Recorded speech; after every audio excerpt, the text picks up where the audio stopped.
மகாநதி சீரியல்ல விஜய் காவேரி கிட்ட திடீர்னு தாத்தா ஃபோன் பண்ணார், காவேரி பாட்டிக்கு உடம்பு சரியில்லைன்னு.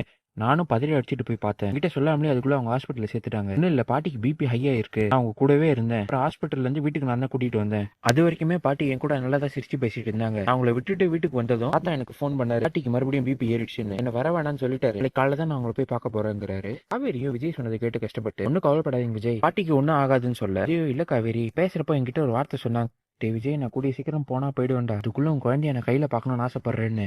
அவங்க ஆசைப்பட்டபடி எல்லாம் நடக்கணும், அவங்களுக்கு ஒன்றும் ஆகக்கூடாது நினைச்சுதான் கொஞ்சம் வருத்தமா இருக்குன்னு சொல்ல காவேரி விஜய் சமாதானப்படுத்துறாங்க. அடுத்த நாள் விஜய் காவேரி கிட்ட சொல்லிட்டு கிளம்புறப்போ, காவேரியும் வேணா விஜய், நானும் உங்க கூட வரேன், அவங்க என்ன சொன்னாலும் பரவாயில்ல, நான் அவங்கள பாப்பேன் விஜய் கூட கிளம்பி அவரோட வீட்டுக்கு போறாங்க. விஜயோட சித்தி அவர்கிட்ட, நேத்து நீ விட்டு போற வரைக்கும் நல்லதான் விஜய் இருந்தாங்க, திடீர்னு ராத்திரி அலறி எந்திரிச்சு முன்னாடி ஏதோ சாமி வந்து நிக்குது, முன்னாடி நிறைய பேர் நிக்கிறாங்கன்னு தன்னைத்தானே ஆலோசனை பண்ணி பேசுறாங்க, நீ போய் பாருன்னு சொல்ல விஜயும் பாட்டியை பார்த்து பேசுறாரு. பாட்டி நல்லா இருக்கீங்களான்னு கேட்க, பாட்டியும் விஜய் கிட்ட, முதல்ல நீ யாருன்னே தெரியாதுன்னு சொல்லி, விஜய் விஜய் எனக்கு ஞாபகம் வந்துருச்சு, எனக்கு யார் யாரும் முன்னாடி வந்து நிக்கிற மாதிரியே இருக்குடா, ரொம்பவே பயமா இருக்கு விஜய், என் கூடவே இருந்து சொல்றாங்க. காவேரியும் தன்னோட பங்குக்கு, பாட்டி நல்லா இருக்கீங்களா, நான் தான் காவேரின்னு சொல்ல, அம்மா நீ யாரு காவேரி பார்த்து கேட்க, பாட்டி இவ காவேரி என்னோட ஒய்ஃப்னு சொல்றாரு. பாட்டியும் காவேரியோட கையை உத்தரி விட்டு, இங்க இருந்து போ, இங்க வராத, பேரனையும் என்னையும் பிரிச்சவ நீ தானே, இங்க இருந்து போன்னு கத்துறாங்க.